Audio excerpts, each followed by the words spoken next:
Obras completas. Tomo 1. Amor, culpa y reparación. Por Melanie Klein. 2. Introducción. Melanie Klein, de soltera raíces, nació en Viena en 1882, siendo la menor de 4 hijos. Sus padres, de origen judío, no conservaban un apego estricto a su religión. Más bien parecen haber profesado un tolerante agnosticismo.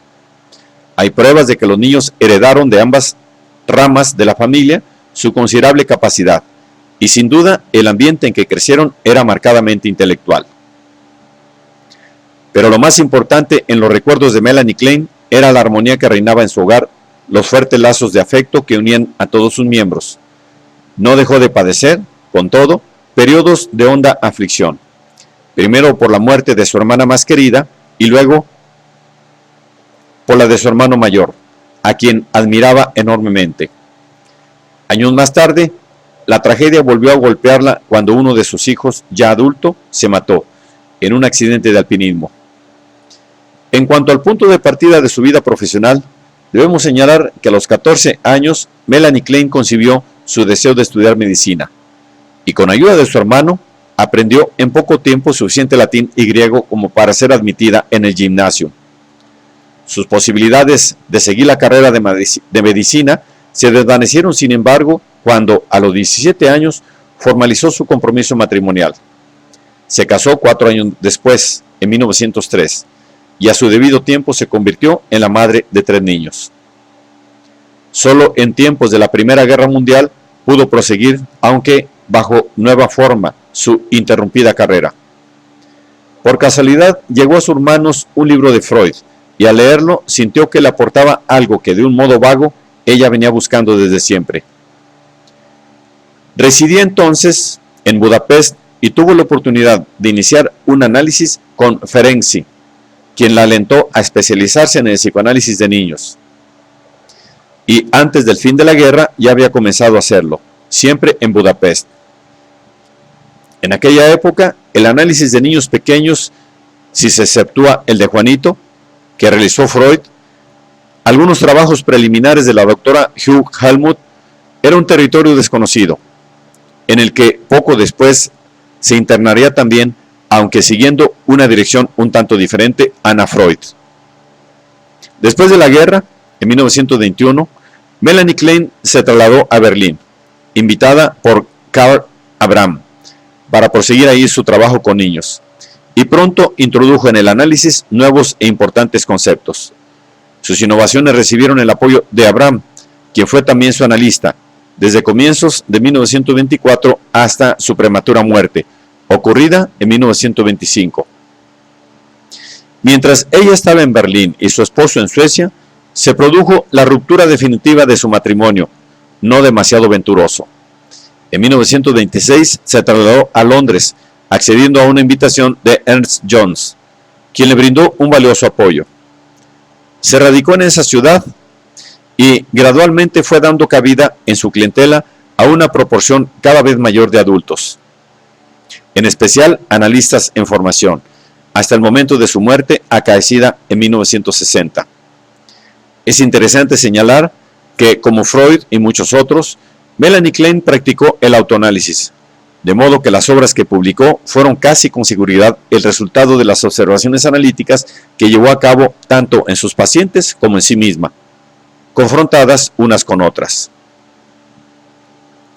En su labor clínica, que suscitó considerable controversia, Melanie Klein dio por sentado desde el comienzo que el análisis de un niño debe llevarse a cabo exactamente del mismo modo que el de un adulto, salvo por el hecho de que el análisis de las asociaciones verbales debía complementarse con el análisis del juego. Supuso que la transferencia era posible. Comprobó la presencia de un superyo, si bien rudimentario, y sostuvo que la misión del analista no era educar ni inculcar principios morales. En otras palabras, adoptó, tanto para los adultos como para los niños, el análisis de la transferencia de Freud. Y si más tarde introdujo cambios, estos apuntaban a lograr un análisis de la transferencia más puro, limitando el papel del analista cada vez más a la interpretación. Una de las características de su técnica, quizá la más específica, es que desde el comienzo dio preferencia a la interpretación de la ansiedad inconsciente, basada en fantasías inconscientes, donde quiera que tropezara con ella, incluso cuando en apariencia esa interpretación daba inicialmente por resultado un incremento de la ansiedad. Esta técnica le permitió captar muchos aspectos de la psique que hasta entonces no habían sido advertidos, por lo que su teoría de la mente normal y patológica, tomada en principio de Freud, experimentó continuos cambios. Ofrecer aquí un resumen de sus ideas sería redundante, ya que sus propios escritos, en especial si se los lee juntamente con las notas aclaratorias, son suficientemente explícitos. Un punto, sin embargo, merece destacarse. Al introducir los conceptos de posición esquizoparanoide y posición depresiva, Melanie Klein aclaró la distinción entre dos tipos de moralidad esencialmente diferentes que de modo innato tienden a desarrollarse sucesivamente en los seres humanos. El superyo infantil más primitivo, que encarna la destructividad proyectada del niño vuelta contra sí mismo, es una construcción esquizoparanoide que, al decir de Freud, obra como un arcaico Dios interno cuya moralidad arcaica es del tipo ojo por ojo. No es sintónico con el yo, y un objeto fundamental del análisis es su debilitamiento. Pero hacia los 4 meses de edad, el advenimiento de la posición depresiva abre paso a una moralidad distinta y mucho más concorde con el yo, que no se basa en una forma específica de delusión paranoide, sino en el sentimiento depresivo de culpabilidad por los daños infligidos, tanto en la realidad como en la fantasía, a los objetos amados, internos y externos al sí mismo, durante la posición esquizoparanoide previa. Estos objetos de amor dañados, en la medida en que el niño sienta pesar por ellos, cobran vida dentro de él, como mentores internos que sostienen y asisten al yo en su lucha contra los malos objetos internos subsistentes y los enemigos externos reales.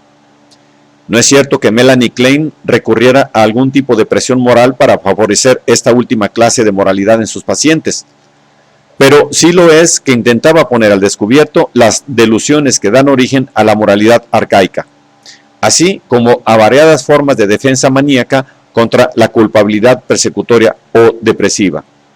Y, en la medida en que lo lograba, el segundo tipo de moralidad tendía espontánea y progresivamente a predominar en ellos, lo cual era interpretado como un indicio de que el paciente evolucionaba hacia la integración y la madurez. Aunque la teoría que Melanie Klein llegó a desarrollar, en especial la distinción entre las posiciones esquizoparanoide y depresiva, parece apta para explicar por lo menos los hechos principales de la vida psíquica, tanto normal como patológica, sería erróneo considerar que se trata de una teoría definitiva. La misma Melanie Klein continuó retocándola casi hasta el final de su vida, y nadie sabe qué modificaciones o agregados serán necesarios en el futuro. Es probable que, como en física, en psicología, la verdad única sea de una complejidad infinita, y que solo sea posible acercarse a ella a través de una infinita serie de aproximaciones. R. E. Moni Kirley.